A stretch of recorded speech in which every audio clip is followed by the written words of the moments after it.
hey, I'm trying to climb this ladder. They're the next step. How do I get in that room? Where did you learn it, or when did you discover you had that? I don't know. I think it was a act of desperation. I wanted it so bad that I was willing to do whatever it took. It was desperation. I come from a, middle class family. I wasn't grinding in the streets, but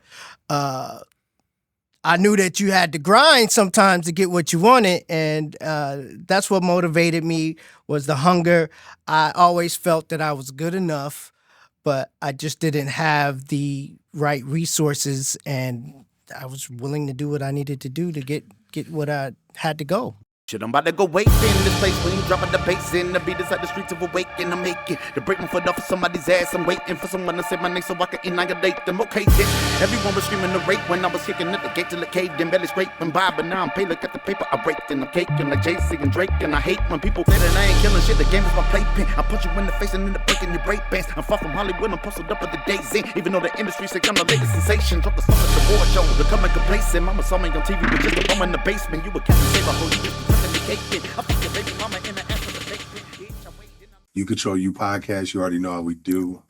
Start every episode off with what we're grateful for. I'm very grateful that my son is understanding the messages that I've been preaching to him since he was a kid. Understanding that for anything you want, you have to work hard.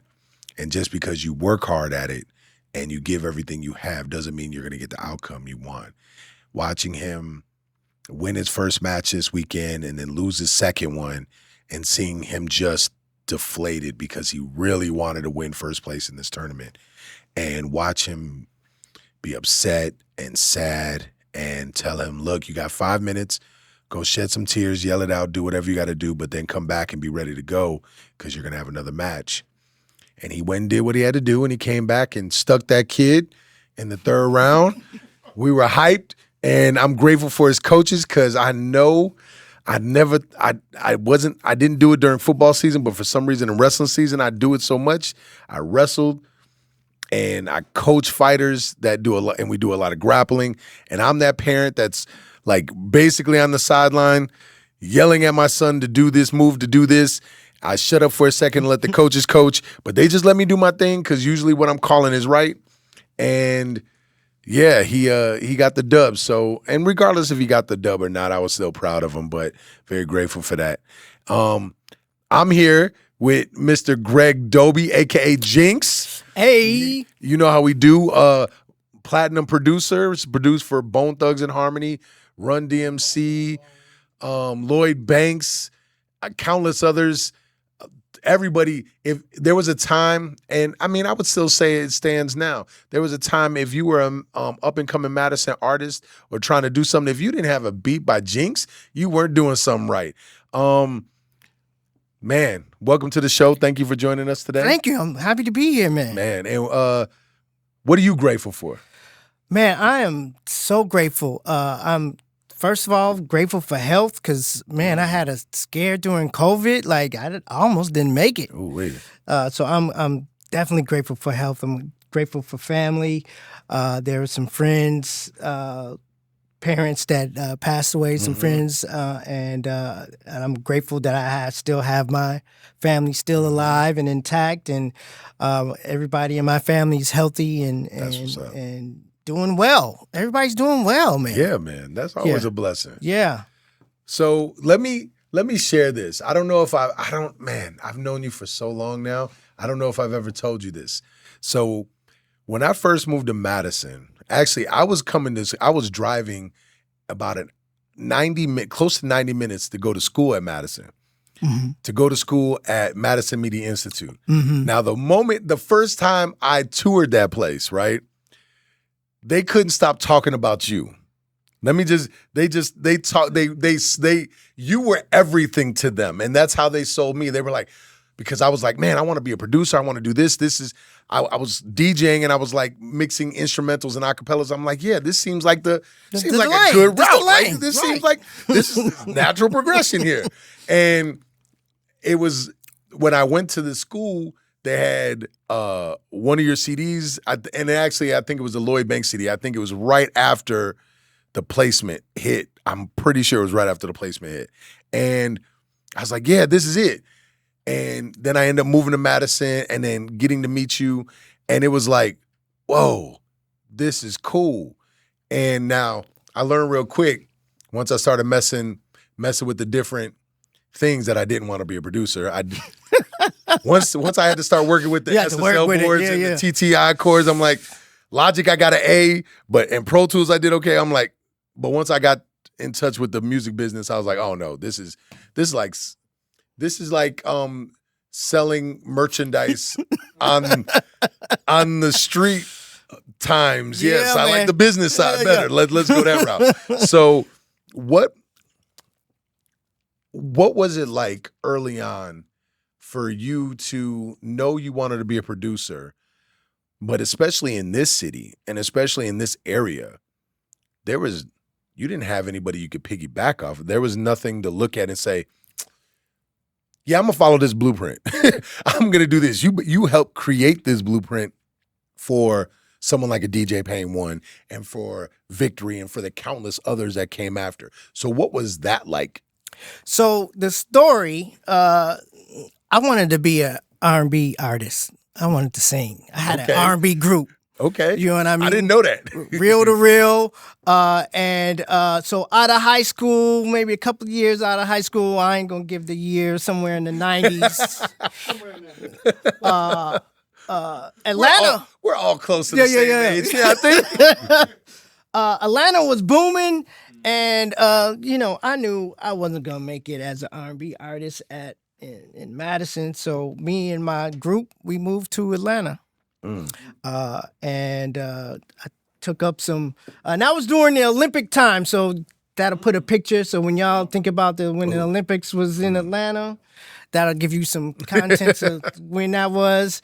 So I picked up like a waiter's job, and I hustled, and I worked my way into the music business.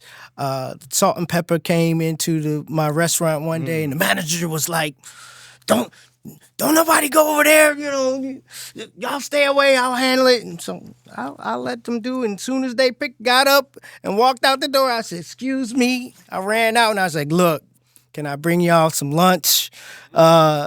It's on me, just let me come on, They let me and say, oh, we here with our A&R. You know what I mean? Let's come by tomorrow. Bring us a blossom, an onion blossom, and whatever. So long story short, I went up there, and KP, Quan Prather, he was the A&R at the time, and me and my group went up there, and we played our demo. And I got a little bit of... flip to the next song, and then stop the tape.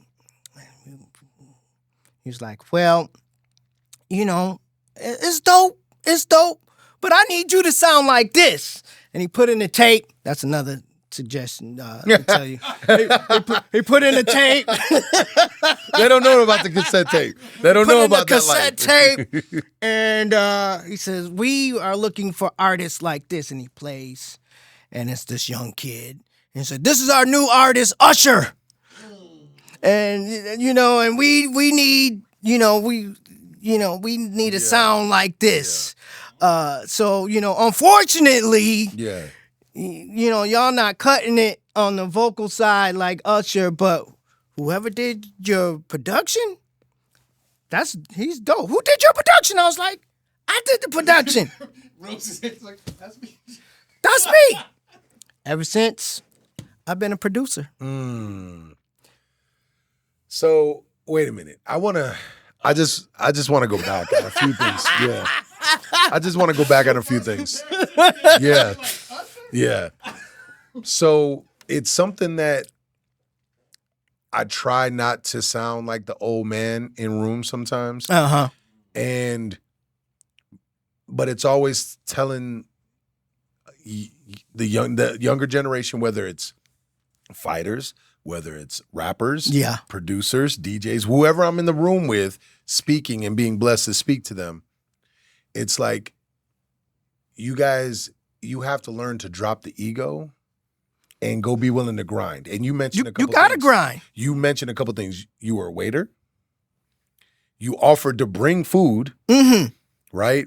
You were, whatever got you in the door that didn't compromise your morals, you were willing to do to get in that room. Absolutely. And there was no pride, there was no ego. That was, hey, I'm trying to climb this ladder. They're the next step. How do I get in that room? Where did you learn that mentality, or where did you learn it, or when did you discover you had that mentality? I don't know. I think it was a act of desperation. I wanted it so bad Yeah. that I was willing to do whatever it took. It was desperation. You know, I come from a, middle class family. I wasn't grinding in the streets, Yeah. but I knew that you had to grind sometimes to get what you wanted, and that's what motivated me, was the hunger. I always felt that I was good enough, but I just didn't have the right resources, and I was willing to do what I needed to do to get what I had to go. Man, it's always how you battle when you're in that fight. Your back's against the corner. Do you fight, or you just curl up? And you came out swinging. I'm gonna bring lunch, whatever it takes. And then the next part is, again, no ego. Singing isn't gonna do it. Production will. Right. You know how many people and I don't want to knock anybody for sticking with plan A, because you're supposed to stick, there's not supposed to be a plan B. It's Right. like you go Right. into it, this is what I'm going I'm into. gonna be out. I'm right. But was it him playing Usher that you were like, or was it the fact that he loved the production aspect, or maybe both? What would you say? I knew in the industry you have people like Keith Sweat. Yeah. You know what I mean? Yeah. Yeah. If Keith Sweat can, Yeah. if he can, Yeah. I knew I had a shot. Yeah. The bar was set high with Usher, I'll admit. But again, that hunger was like, whatever I got it. If this A&R that is working with these top artists is saying that my production is good enough, Yeah. then that's what I need to concentrate on. Okay. Yeah. So then when did the first hit come? Or the first true major placement? When did that come? So let me back up a little bit. After that, I kind of left my boys because I'm starting on. Now I'm in production mode. I'm sorry, y'all, but and then we fell out, and I had to come back to Wisconsin. Okay. So that's when I found, and then I started looking, how I can elevate my skills, and it was Trans-American at the time, not Madison Media. Oh, yeah, they had a few So it was names. like a radio. Yeah. It was like a Yes, radio. yes. But they had just started their recording program, and I'm like, okay, let me check that out.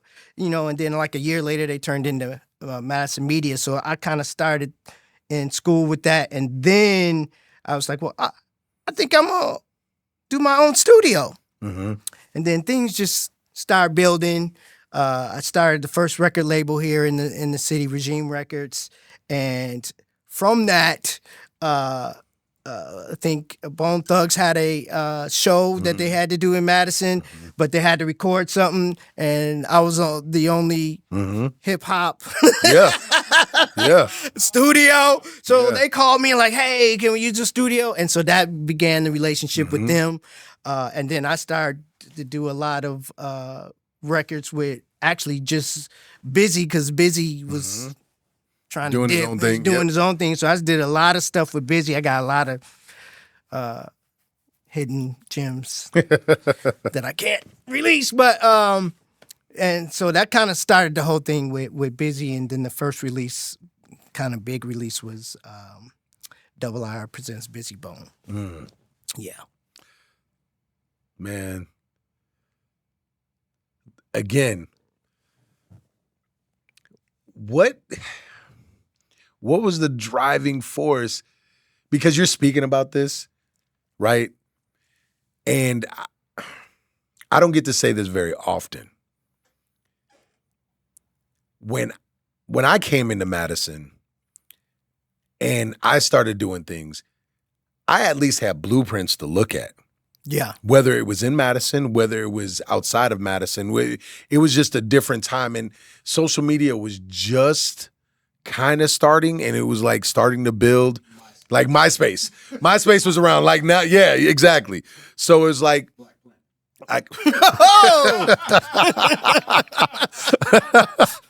and so like we weren't cassette tapes, but we were CDs. And so you're speaking about this and nobody's doing. You just mentioned the first studio. Yeah. Like I remember getting a phone call myself specifically to help Busy out with certain things, the studio being one of them. But there were like 4 studios, right? You're doing this and you're the man. Well, don't get me wrong. So- There was smart studios. They could have went to smart studios. Yeah. But they weren't, Butch was busy. Yeah. And he wasn't big at the time. Yeah. You know what I but mean? it's still, but they also may not have felt as comfortable. Right. And so there's a cultural difference in like just being comfortable. So I'm speaking about this, like what was driving you when you really didn't have a blueprint? I don't think you really get how big of a mark you left. So the first rap group that was here was called Fresh Force, right? And those were 2 members from Fresh Force were my business partners. And so they heard that I was coming back from Atlanta, and I was doing school, and they were like, "Hey, and they were already signed to a label, DJ International, and so they had a familiarity of what a label would be. And so like, hey, let's start a hip hop label. And so I didn't know. They just knew that I was a dope producer. And so they was like, hey, we'll handle the business part, and you can just do the production, and you know what I mean. And that's how that we just was kind of learning as we went. Yeah. So as you go forward and you're doing these records with Bone, or more specifically Busy, now how did the Lloyd Banks joint come around? Because that was the one that like everybody, like when you hit that one, because that's right at the peak of G-Unit. Yeah. Like, so that's the peak of it, right? And so that's like Mark McGuire coming in or Sammy Sosa hitting that home run out of nowhere. Like, how did that happen? So I'll go back to give a little more content. The record label at that time, our distributor bankrupt. Big Easy was our distributor in Nashville, and they bankrupt. Not only did they bankrupt, our studio got robbed. Oh man! So all our residuals and the records is held up. Our studio equipment got robbed while we were on tour in New York. Somebody robbed our studio. Sounds all bad. It was bad, and so the CEO Aaron Hynum of the record label was like, "I'm out. I can't keep funding this. Yeah. I can't do it. Yeah. We're out. I'm done." So again, I relied on what my skills was, and that was production. I'm like, ugh. I met one of the managers from that used to do some things with Bone Thugs and Harmony. He was also the manager for what was Biggie's group? Junior Mafia. And his management was Junior Entertainment. And so Busy's manager hooked me up with him, and he's like, "Oh, you should come out to New York. You should come out to New York." And by that time, I had some shorties, you know, and the money wasn't right. And that desperation kicked in again. And it is. And I ain't gonna lie, I was broke. I had to leave my money to my family at the time, the wife and the family, and she like, "I don't know what you going. How you gonna make this How trip? you gonna go there? But you can't take no home money." Yeah. So I took a bunch of regime CDs and about $200 and paid for a plane ticket. And I had my boy that lived out in New York, and I was like, "Babe, I'm going for a month. If you can hold out for a month, let me just grind out." So I did what I learned in Atlanta. Went out to the labels, hustled. They weren't giving me no play. And then I'm like, you know what? Food always works. Everybody's got to eat. Food always works. So then I start coming out there in the morning when they don't get up in the morning. It was the afternoon. Yeah. And then I just start buying Dunkin' Donut coffee and donuts and be like, "Hey, you know, good morning. You know, have some, you know, donuts on me. Have a coffee. Have a blessed day, blah, blah." Until one day, one of the A&Rs was like, "You out here at Def Jam every day. What's going on? Well, what do you do?" You know what I mean? "Bro, I'm just a producer from Wisconsin. I just need somebody to listen to my demo. Listen to my demo." He's like, "Look, we got a producers forum. You can come up and play your music." So I went up that day, and it's this room, and all the A&Rs is against the wall, and all the producers. I don't know if y'all remember one of the famous producer, Rockwell. He was there. And so the format was you go in and you play your CD, you play your music, you play your beats. So, all right. And they're like, "All right, Wisconsin, you can go after so-and-so." So Hold on. They don't even call you by your name. They just call you Wisconsin. I love that. Love that. I love that. So they start again. They start playing the beats, and I'm like, "What am I doing here? Why am I here? I'm a dope producer, but I don't sound like that." Yeah. Oh my God, I'm blown away. I'm out of my league. Came to my time, I'm like, "Oh, I don't even want to play this shit." Stupid. No, you good. You good. No, you can swear. He said that because it's like, yeah, everybody knows that feeling when you feel like you don't belong in the room. Man, I was like, I do not want to play this. I do not want to play this. And I played my CD. But first I had to make jokes. I was like, "Hey, you know, I'm from Wisconsin. We do a little bit different, you know, cheese heads, blah, blah. You know, our sound is a little bit different, but, you know, you'll get the vibe." And I played a couple of tracks. The first one wasn't hitting. Then I played the common track.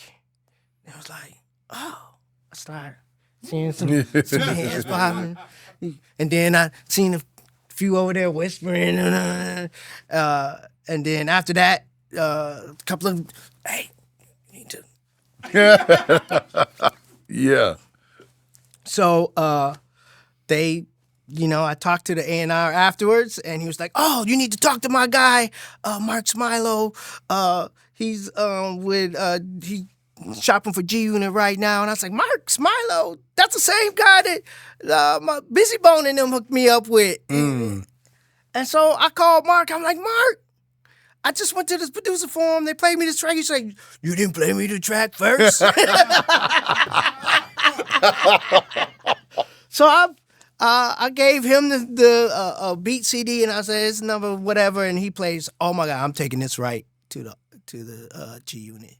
So he gave it to G Unit, and the story goes, he put it on 50s. They put it on 50s desk, and Lloyd was snooping around and stole the CD.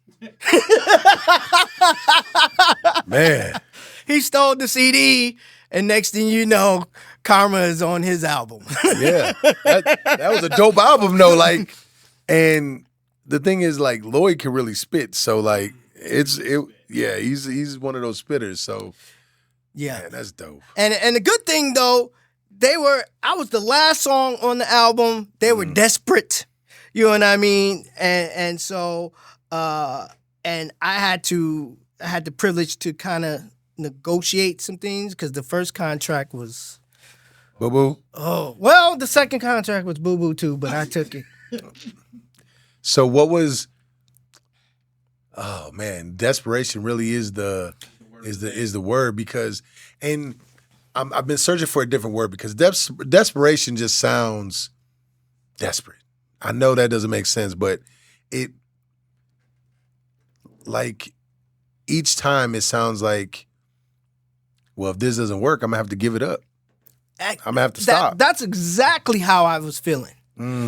This is not putting food on my table. I have a family now. If I can't do this, I gotta give it up. I gotta figure something else. That's the Eminem story. I gotta figure it out. That's almost. And I don't know why it comes down to the desperation. You know, I hear a lot of success stories that people living in cars and you know what I mean, and getting their break because they have that one last. Yeah, I always go back. I share this with like I'm guessing my soon-to-be son-in-law, but I just call him my son. It's a story that I always talk about with him and with my fighters is Job. Like, if you understand, like, religion at all, everything, when you are down at your lowest, I always say the universe is testing you now. The universe wants to know, how bad do you want this dream that you talk about?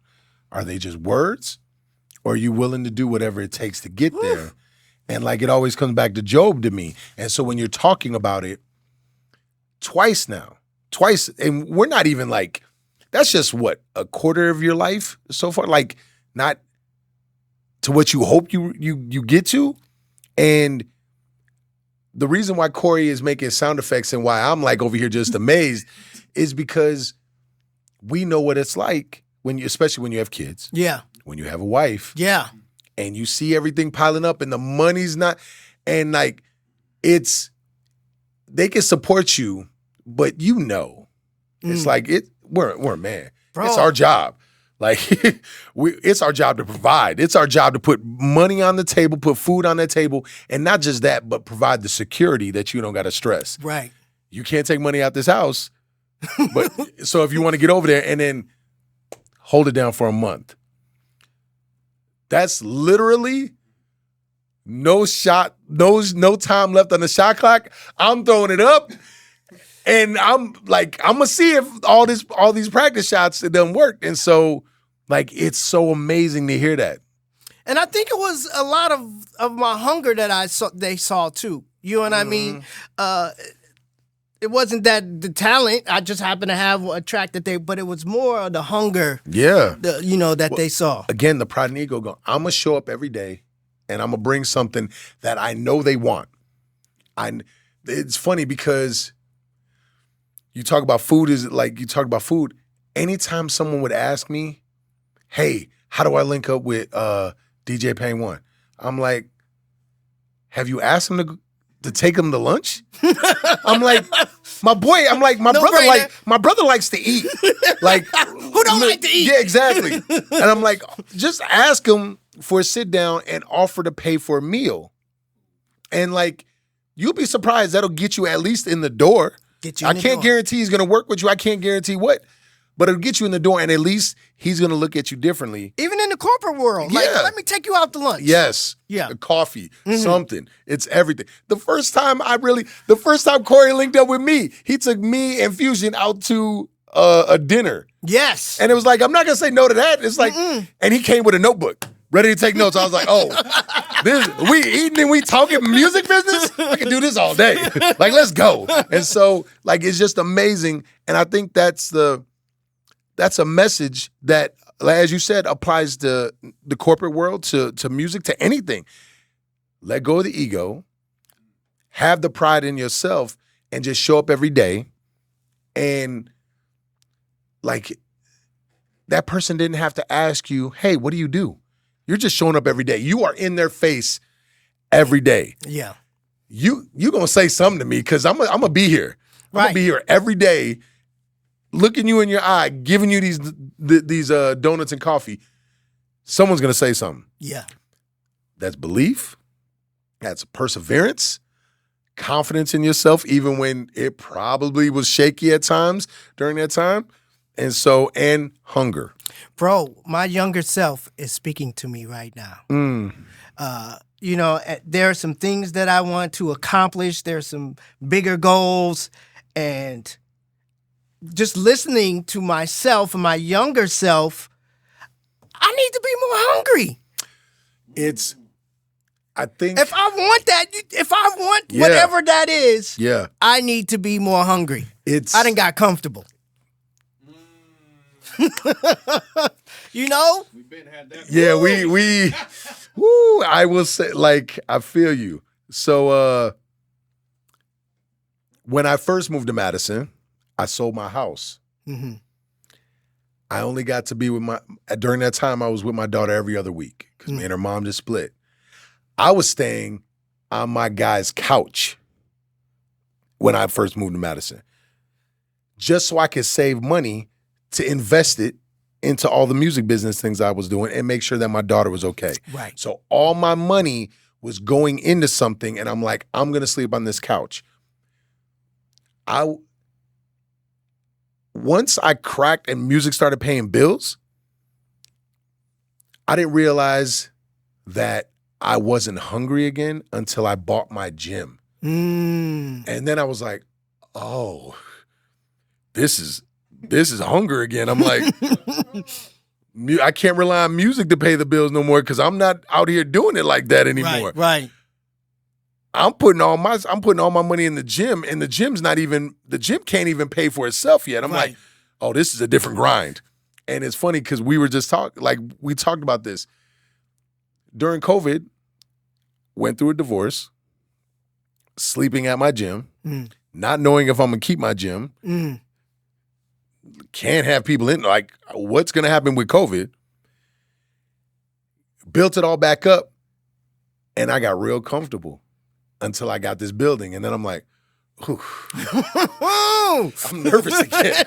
I'm like, the gym ain't gonna pay for itself right now because yeah. I'm paying for 2 gyms right now. What is going? I don't know how my kids gonna eat. So I don't know if we lose the hunger. What I'll say is we have to constantly search for the things that make us uncomfortable. Because if you went back to just doing music full time, right, you would have fun with it. But what goals haven't you attained really in music? So there's nothing that might push you to be uncomfortable, right? Right.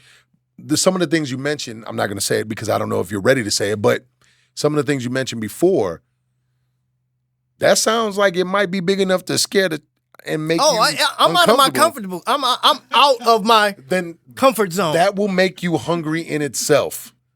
Yeah. That will bring about the hunger because now you're hunting something new. Yes. Because I always talk about I'm a wolf. Wolf, shark, lion, whatever apex predator you could think of. We can't just search for the little things no more. Right. We're big apex predators. We've accomplished goals now. We've done things now. And that's why I get Jay-Z. Oof. You know what I mean? Like, I can't imagine what he has to do to push himself to be uncomfortable. Yes, I can. Like, oh, he got Beyonce. I'm sure she's making him like, look, bro. Honestly, I wonder if it was just changing to be a better husband and be a better father that pushed that uncomfortable. Because I know what that's like to be like to change up and be a better man, that forces you to be hungry in a different way and chase different things too. Yeah, man.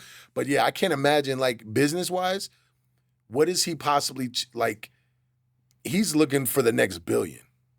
And Right. so it's like, what do you, and while keeping the legacy. So, but the next moves that you are talking about, I think that'll shock you and let you know the hunger isn't gone. Honestly, that's all we need to do is just keep reevaluating Yeah. and say, okay, where am I comfortable at? Where are my goals at? And I've talked to Corey about this. The only way to set new goals is you have to appreciate the goals that you've already made. Mm-hmm. Like, hey, I've done this goal. Right. All Good right. job. New goal. New goal. So with that said, well, first of all, no. We're not going to go that far. I'll come back to that one. Okay. So you've done the music production. Yes. You've done the record label. Yes. Okay. You just had, if I'm correct, I don't go on Facebook that often, and I don't go on social media unless I'm scheduling stuff. But I believe I saw, if I'm understanding, the new grand opening or the re-grand opening. Yes. Of the hip hop. The hip hop. I don't want to say aspect. What is it? The hip hop part of the museum, like its own hip hop has its own section in a museum because of you. Absolutely. First of all, how did you come up with that idea? Next, how did you make that happen? Because I love Madison. I won't move out of Madison. But I've fought a lot of battles with the city in regards to hip hop when it comes to Madison. So I understand the struggles there. How did that all come together and happen? So again, I had to leave.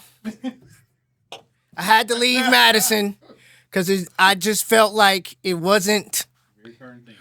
I had to leave. I stayed in Nashville for a while, stayed in, Atlanta back and forth. And I was caking. Like, I was making money. I was like, okay, this is just where I was just supposed to be. Unfortunately, I had a divorce, had to come back, which was supposed to be for a week, turned out to be for another 2 years. I had to go through court. Yeah. And so I'm one not to sit. And I was approached by an old hip hopper.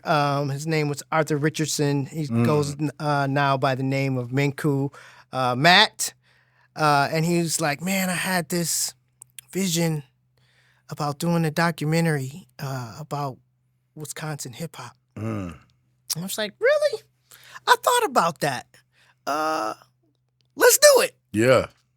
So that became the trail. We started researching and filming and doing interviews, and all that kind of led us to the Wisconsin Historical Society because we still trying to get more information and wanted to see what they have. And they had some information for us, and then I don't know, it was just God just kind of opened the door and was like, what if we do like a little exhibit kind of highlighting. It was first promotion for the documentary. Yeah. You know what I mean? But then it just started to grow legs, and they weren't doing anything, not to throw salt or shade, but, going to see, the old Bucky Badger stuff, Buggy Badger and canoes and arrowheads was not really appealing. Yeah. Yeah. To at least our folks. Yeah. So, us presenting this hip hop and it was 50 years of hip hop. Yeah. So that's where the idea really came from. It's like, hey, let's do something to celebrate and highlight. Let's do an exhibit. They were open. It was giving them new excitement. Yeah. They are in transition and building a new building. And it just all came together, and it started small. We started small with just a small exhibit in the U.S. Bank building, and now it has grown. We're in the whole lobby of the WHS library. So now we're like, well, what happens? What happens now? And so now we're looking for a permanent home, and we want to make the Wisconsin Hip Hop Cultural Arts Center. You notice, hey, you dropped that. You dropped that. I didn't mention it. You dropped it. Yes, that's where we're moving right now, and we will be one of the very few to have a hip hop museum, with DC and New York, and I think there's one in Atlanta, and people are like, well, why Wisconsin? Don't sleep on Wisconsin. We got rich history. We got Clyde Stubblefield, the most sampled hip hop drummer. We got Rico Love, who has produced everybody. Arrested Development, Cuckoo Cow, Skylar Grey. Keep going. Like, bro, like Pain One. Like, we have, and we're still going. Yeah. And we're still going. Why not give the flowers now? We made it to 50 years. That's an accomplishment. Yes, sir. So I just want to, make sure that we have a legacy, and we play a big part in a lot of the big records and the big, behind the scenes of what hip hop is really right here in Wisconsin. Yeah. And people don't know. Yeah,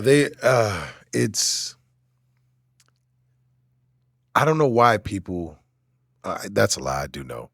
As someone who does hip-hop history at high schools and universities, and they bring me in to talk about, I understand why people don't know, because they just don't study history, but Wisconsin is dope. And not just all the people you mentioned, and you didn't even mention everyone. Right. There's like people don't understand that artists tour through here. We have a Big Ten school. Like Freddie Gibbs, one of the most hood rappers.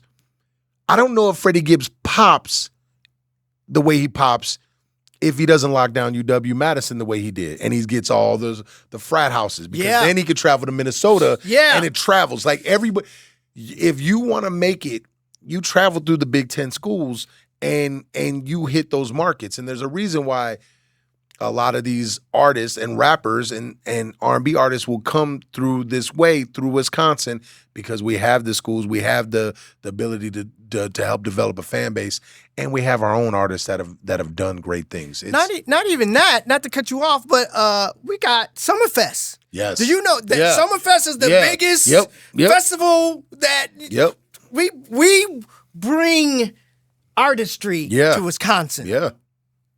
So Facts. and if you think about it, that influences the generation of this, and you always hear the next generation sounding like you can. It's like you hear them sound like whoever's just rocked at a festival, rocked at a show. They all of a sudden take some of that. Yeah, for man. Sure. Yeah, for sure. we got some rich roots here. So it was.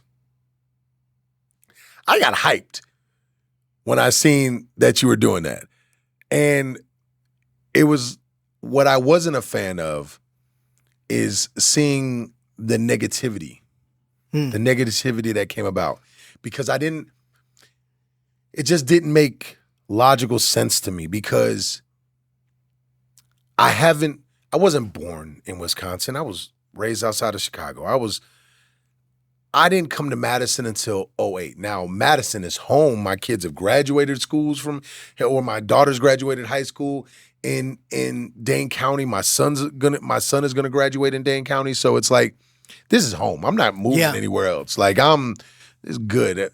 If I'm blessed to have more kids, like I'm not going nowhere, man. Right. This is it. Since 2008, myself, all of you, Dexter, we've all been fighting the city to make sure hip hop has a name here. That makes sure to, like, what are y'all doing? Even now, it's still a fight.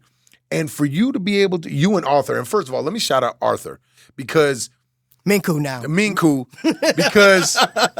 because when I first linked up with DJ Payne One, I always want to say his government name. When he was telling me about the school projects that he was doing at that time. And it's like, That's super dope because that was one of the first time that you heard about someone doing school projects. And so, but what you guys did is something that 20 years from now, like here, let me tell you the impact. Yeah. Let me share this impact so you can go ahead and feel me on this. Okay.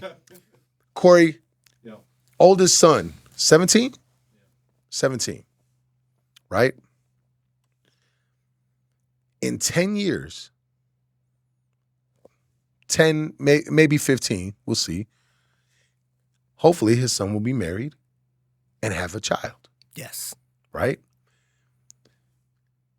Corey can take his grandson or granddaughter to that expo and say, look it. When people talk about generational wealth, I call it generational knowledge. When you share knowledge, you gain wealth. When you talk about that pride, when it comes to people of color, when it comes to something that we truly love to do, that's pride. Yes. That's what you guys have created. And I don't know why anybody would bash that.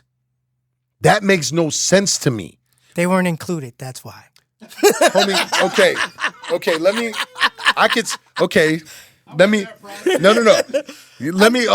And I tried to include as much as I could Let me say this. I'm not in that. There was nothing negative. Yes and no. There's me personally, there's things that I've been a part of. Yeah. Right?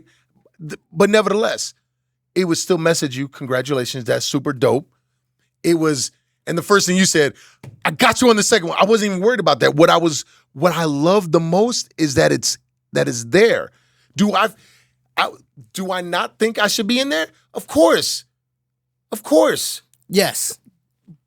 But nevertheless, that is something so dope that I know Corey, my brother Dexter, all his girls can go there. All their kids can go there. Like, my son got to go there and look at his uncle and be like, yo, that's dope. Man, Remedy, y'all know Remedy? Yeah. He came this weekend because we've been doing tours on the weekend. And he brought his whole family. And the first thing they went was they saw his picture and they're like, oh, that's my dad. Yes.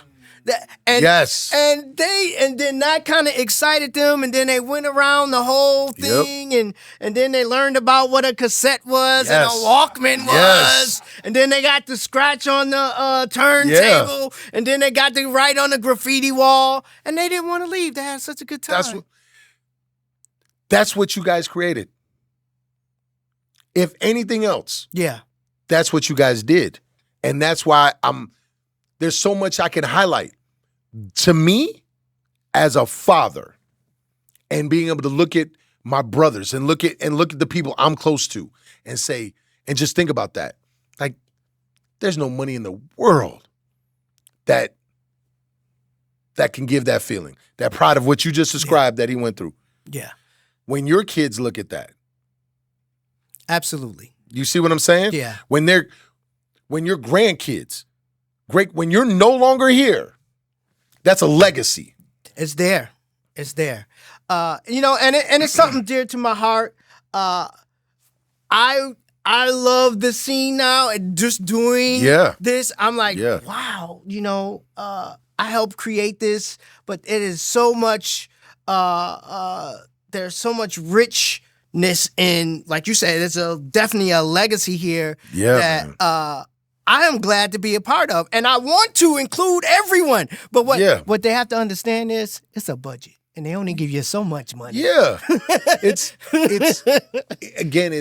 looking past the pride and the ego. Yeah, and look at the bigger picture, man. Like, just if you can't appreciate that, like, then what are you doing it just for yourself, or are you doing it for the culture? Some people are. So that's the biggest difference. And maybe I'm coming from a mind frame of like fighting the city to make sure people can do shows. They weren't all going to be my shows. So it's like, it's like, what are you doing it for? Like, what are you fighting the fight for? What are you talking about? People don't support us, but then something's happening and it doesn't include you. So your first aspect is the buck. I'll never fully understand that. And I'll never co-sign with that because it just seems illogical because who are you bashing? Right. Like why didn't you do it? Yeah. Oh man. And as you're talking to, bro, about the movement and trying to fighting the city, we don't have our own. No. We don't own anything. And No. that is one part of it. Like, hip hop needs a home. Like this place that we're looking at now, I'm just gonna talk about it. It has a stage. We can we can eat and have that food thing again. Yeah. A cafeteria. We want to put a library in there.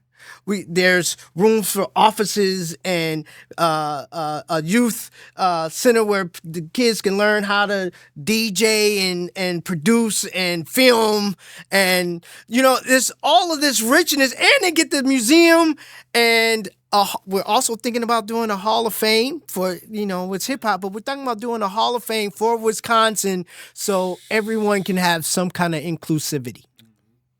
So they just can't be like, oh, this is just for Gotta be windbreaker jackets. They don't get a gold jacket, they get a windbreaker jacket. Yeah, starter jacket. Yeah, you get a starter jacket. You know what I mean?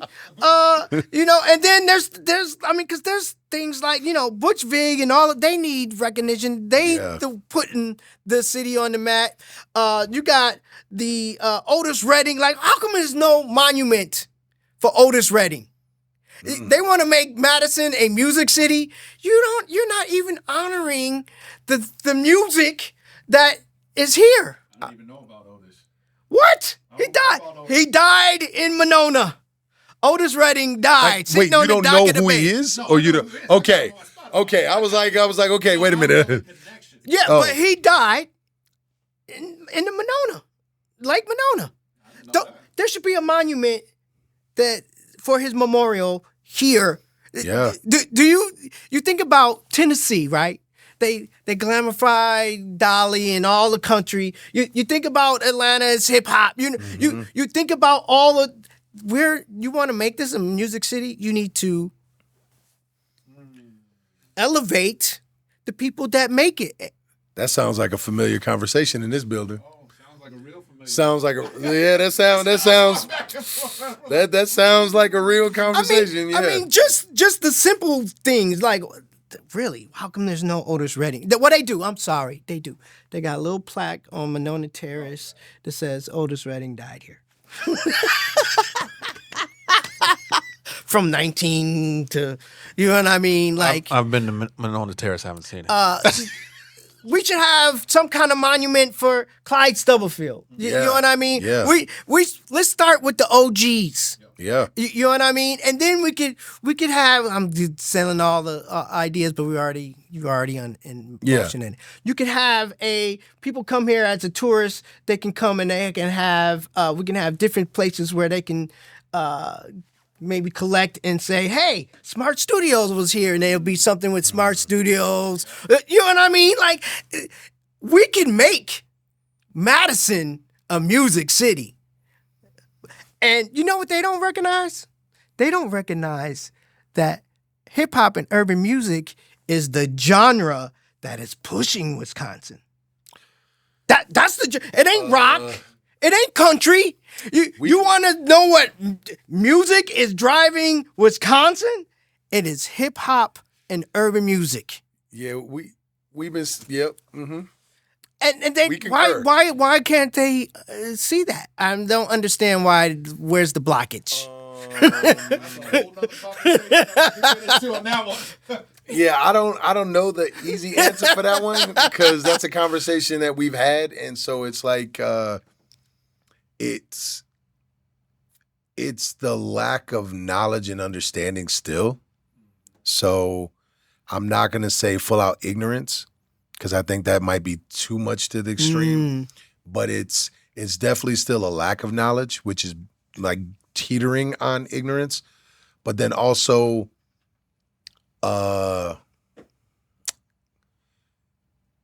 they don't. I don't know if they know how to connect the dots to the dollar signs yet. I don't know if they know how to connect all those dots. Oh, it's got to make sense. It's got to make sense. So I don't know. Yeah, and I don't know if they've figured that. Well, you know what? I won't say I don't know. I know for a fact. They do. They haven't figured. Look at Frank Productions. They don't figure it out. Frank Productions, though, is a business, not a city. And that's the difference because they understand how to make sense out of anything. Right. If it was opera music that was the big thing in the country and the big thing pushing the culture, they would gravitate. They would make the adaptation. They would change out the way the venues work to make sure that sound, they got the right sound. And so, but that's not the city. And so it is different. And so it's like, that's why I don't. We need to chop down the gatekeepers. I don't know. And here's the thing. They're too embedded. Yeah, it's. They're too embedded. I don't even know if it's that. It's without going into details. It's like when I know there's organizations that work on tourism, then there's venues outside of Frank Productions. Outside of that, there's venues, and then there's city officials that are supposed to be making music, make this like a music hub. I mean, I still remember the meeting. Man, it might be 15 years ago or something that they had that they're like, we want Madison to be the next Austin, Texas. Yeah. And this was like, and I know they're still talking And like it could that. have been. And yeah. A long time ago. And it's like, one of my questions, because I remember it was like at one of the theaters downtown, and I remember asking like, has anybody been to South by Southwest here? Because I have been. Like we've toured there, we've done shows there. It's like they shut it down. There's city blocks shut down. Stage. Houses are now bars and now venues. And like, if you can't get on one of the main stages, you can get on one of the little stages and you can make all these different connections. And you walk around and it's like you're literally bumping into your favorite rapper or producer right there and able to chop it up with them and do all this and get them a drink or get them some food and chop it up. And I'm like, if you're trying to do that, things are going to have to operate differently here. Yes. And so it might be too late to be South by Southwest, but they could still do something. I don't know. I personally don't know how you get through to them. And I could look at Corey and Corey's just going to say, I don't know, bro. Here's what I would tell you. I was in a different meeting that was a number of years later. Is your mic on? Yeah, it's on now. Okay. Where the same thing was said about the Austin comparison. Look, especially in the last year, we really dialed into infrastructure of where hip hop is quote unquote thriving, or at least thriving more than here. And from an infrastructure standpoint, like talking about transportation, where a venue is, how close they are, walking distance, and all the things, we ain't even, from an infrastructure standpoint, ain't even close. And so there's a lot of things that the city would have to be deliberate in changing and facilitating for us to even start to inch that way. And we haven't done the basic stuff. And so all I see is a lot of folks trying to cut corners and talk it, but not really to lay out a deliberate plan, which would take some years to execute to actually make it happen. Right. So it's been a lot of this and not a lot of getting in the room, talking, planning, and then making strategic moves. Some action. Yeah. Right. So and it's a compound thing. It has to happen over time. These folks keep coming in and saying like, yo, next year or next 2 years, we're going to turn it into, no, you're not. That tells me you don't really understand the structure and the problem. Right. So that just means there's one person in this room that has the ability and probably more the patience now to pull that off. And it's the same person that is putting together the Wisconsin Hip Hop Historical Art Center. Because to be honest with you, I've talked about this in my own board meetings. I don't have the patience for that anymore. Like, I want to be in the schools. Let me work with these young adults. Let me mentor. Let me use hip hop or let me use combat sports as the vessel to help them. That is now, for the foreseeable future, my way to give to the community and still able to connect hip hop and coaching and fighting and all the things that I love because I still love them. Hip hop is not just the music I listen to. It is right. like just like the rest of us. DMX said it best. The way I talk, the way I walk, the way I dress, everything is hip hop. And so that is still me. I don't have that kind of dog in me anymore to fight with the city. It's like if someone's like, "Hey, Sha, hey, can you come here and help me real quick?" Yeah, I got you. I'm in the game. But if I got to carry that torch, that I don't got that in me anymore. So I feel like I'm going through the back door. Yeah. Hey, that's that's what it feels like. We're doing something that we're passionate about, and then people are gaining interest, and they're making it grow. Yeah. You know what I mean? And so it's kind of coming from the back door instead of hitting him upside the head, even though I got to maneuver some. I'm been invited. Now I'm being invited to this board, and I'm invited to this board, and you know what I mean? And so they're trying to, I feel like, position me in the front door, but realistically, I'm coming through the back door, and I'm handicapped. I'm handicapped. You know why? Why? Because you said patience. I ain't thinking about patience. I'm thinking, oh, this gonna happen. This is happening right now. Yeah, but you can have that mind frame, but you understand how to build the infrastructure. Yeah. Do you see the difference? Yeah. And it's like it's one thing to not have it's one thing to say right now, but not understand how to build the infrastructure. Well, I am new to this. To some things of actually building, of actually obtaining my own building. Yeah. I'm new to that, but things are happening faster. People are like, this stuff is happening. I'm just following passion. I'm just following the spirit. I got to put God in that because I'm just, it's some things that are happening. I'm like, hey, that's not me doing that. Yeah. You know what I mean? I'm just following the path. And you know what? And I'm not putting a limit on it. I'm not putting a time limit on it, even though I want it to happen now. Yeah. And it's happening now. Yep. But I'm just walking the path. I'm not putting, like, hey, we could have easily been like, hey, we gonna have this by January. Or I'm easily, but I learned that by putting out records and setting release dates. Yeah. Oh man. And then the release date passed, and y'all we like, oh, we shouldn't have did that. Yeah. We gotta do an announcement now. Yeah. We gotta push it back. Yep. So. No, it's what I've learned from other entrepreneurs and learned even for myself is that it's okay to set a deadline for yourself. Don't make it public. Yeah. Because then you got to do what you just described doing. You got to retract. Yep. But if you do it with yourself and if it's out of your control, right? My building, construction delays, out of my control. Be grateful. Be grateful for that because there's a reason for that. And it's funny, for me personally, those delays allowed me to set up all my branding even tighter, reword things, do things that I'm like, oh man, I probably wouldn't have done that for another year because I'd have been swamped. No, cool. Now I'm doing this.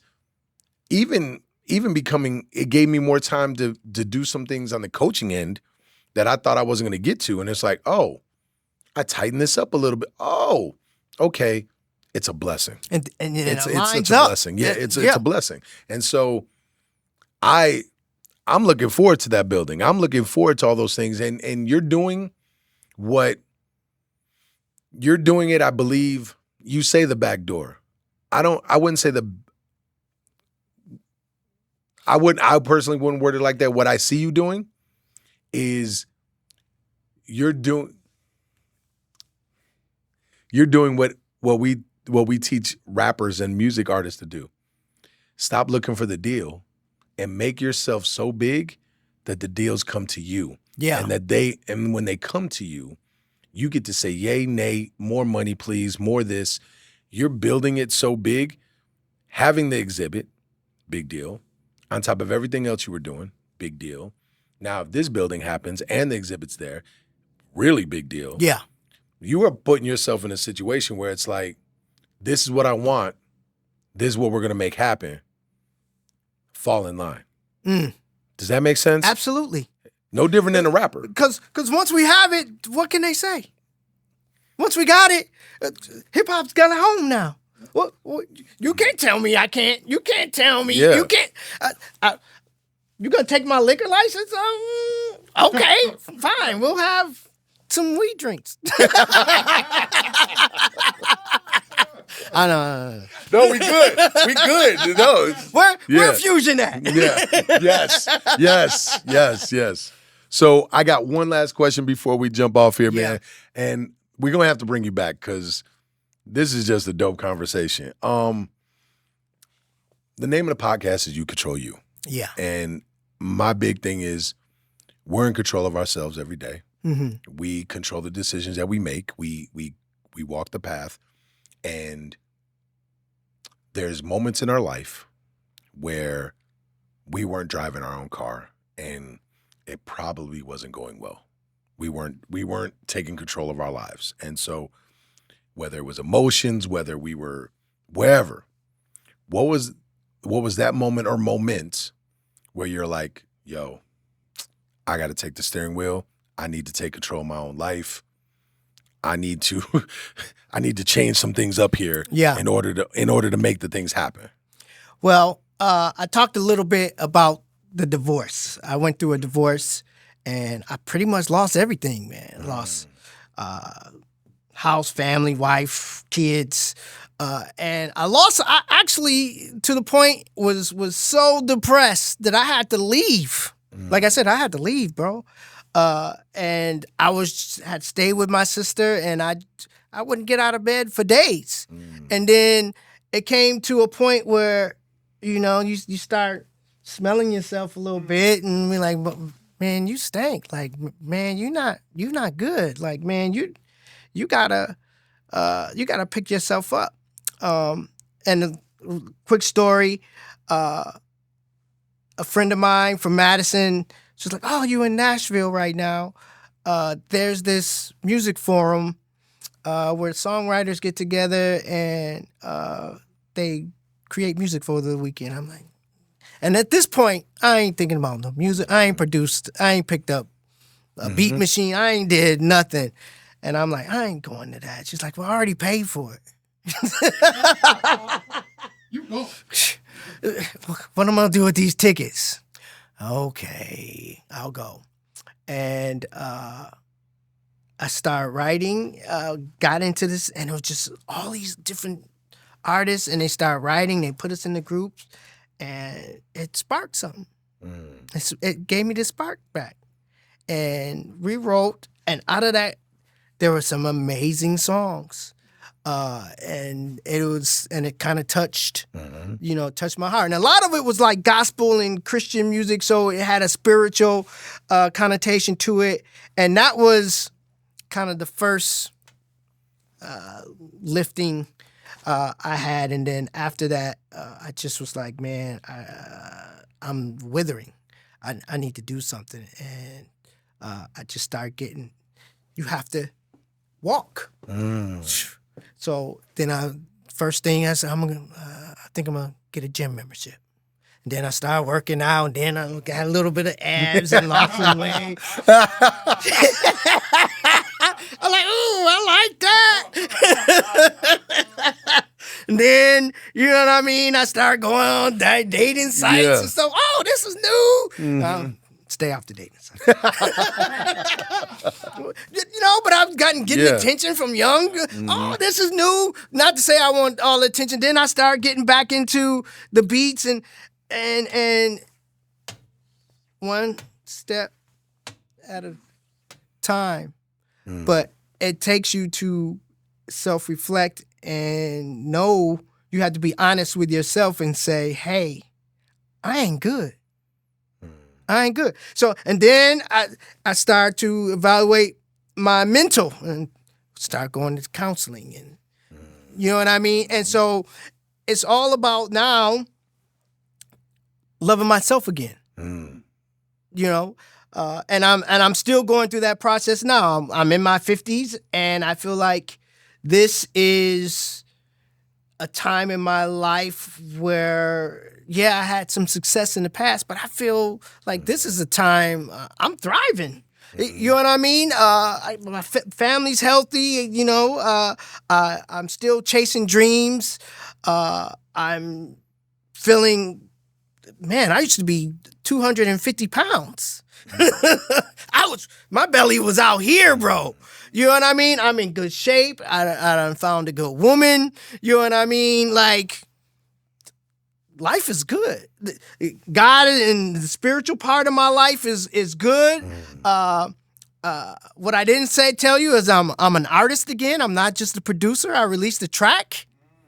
You know what I mean? So right for the new year, I released the track. So now I'm working on an album. That's Wait, when's that dropping? He told me I couldn't sing. He wanted me to sound like Usher. But the single's out now and it's doing well. I'm getting well received from that. The album is... Don't give an exact date. No, but you know what? I'm not going to put a date on it. I'm just going to start just releasing, and then I'll tell y'all when the album's coming. When the you single's ready to out now. release that, you know, just come through and we'll play some records that maybe you haven't released yet. Yeah. Yeah, well, let us do our thing over here. We'll show love. So the second single that I know that I'm releasing is a Karma remix. So I flipped it. I'm singing on it.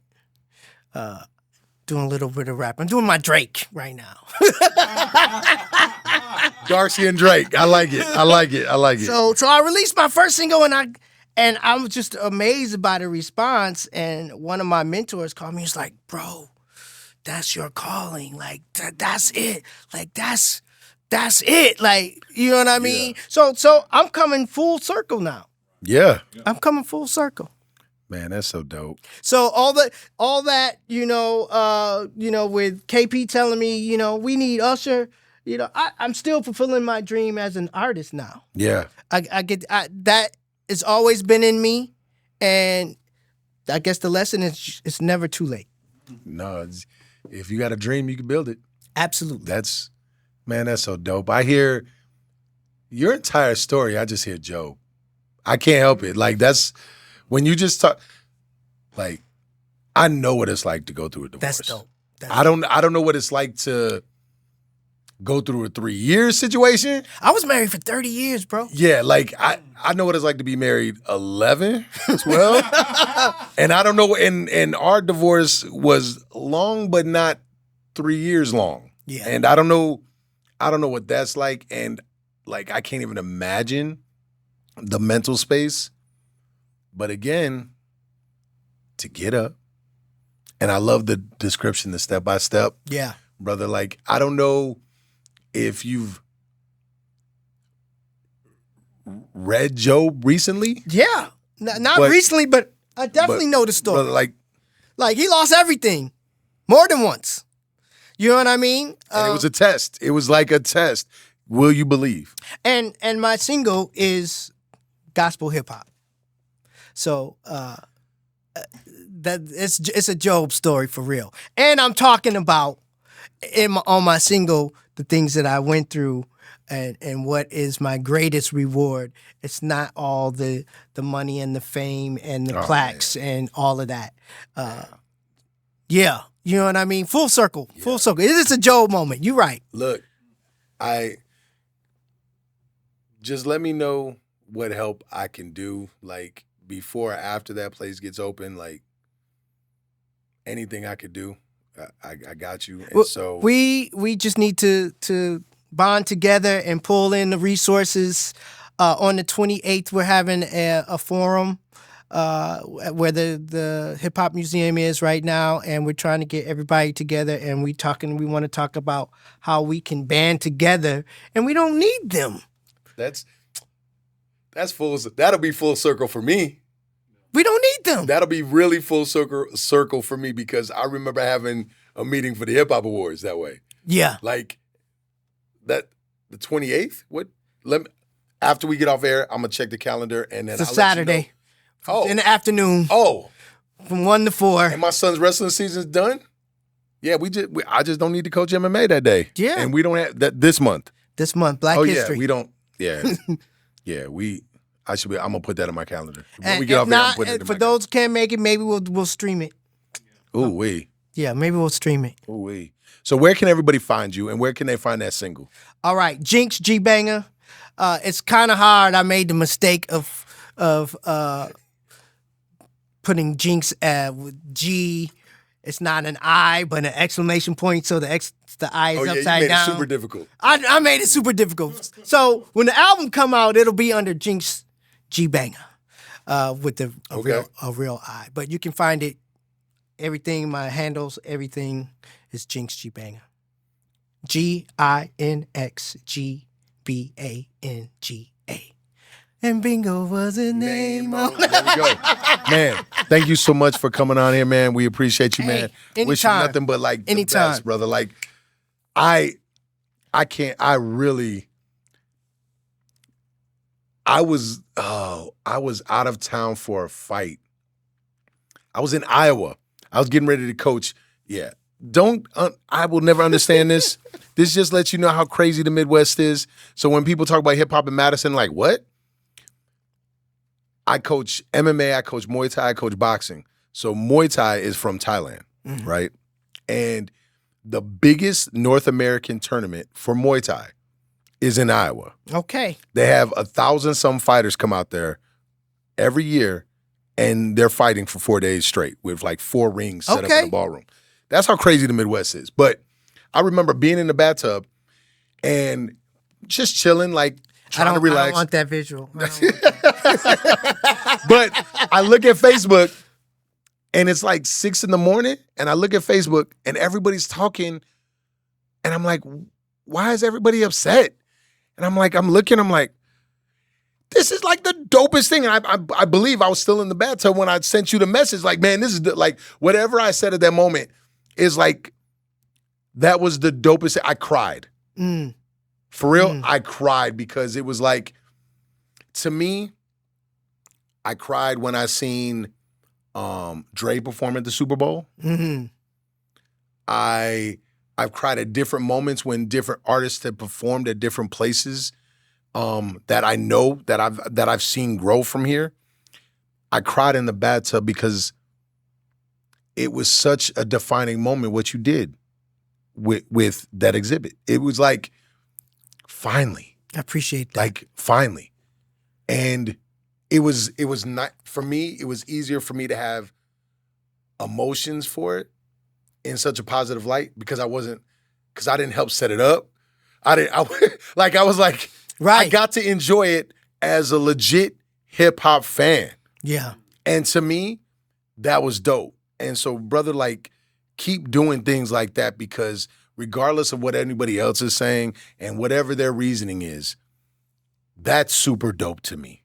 Yeah. Like, from the bottom of my heart, that is like the dopest thing to me. Appreciate that. So keep doing that. Yeah. But yeah, man. Lock in the 28th. You know how we do. You control you. We out. Peace. Shit, I'm about to go wait in this place when you dropping the bass in. The beat inside the streets of awaken. I'm making to break my foot off of somebody's ass. I'm waiting for someone to say my name so I can annihilate them. Okay, then everyone was screaming the rape when I was kicking at the gate till it caved in. Belly scraping by, but now I'm paid. Look at the paper I raked and I'm caking like Jay-Z and Drake. And I hate when people say that I ain't killing shit. The game is my playpen. I punch you in the face and end up breaking your break bands. I'm far from Hollywood. I'm posted up at the days in. Even though the industry say I'm the latest sensation. Drop the stuff at the board show. They're coming complacent. Mama saw me on TV with just a bum in the basement. You would catch me save a whole you. I fuck your baby mama in the ass.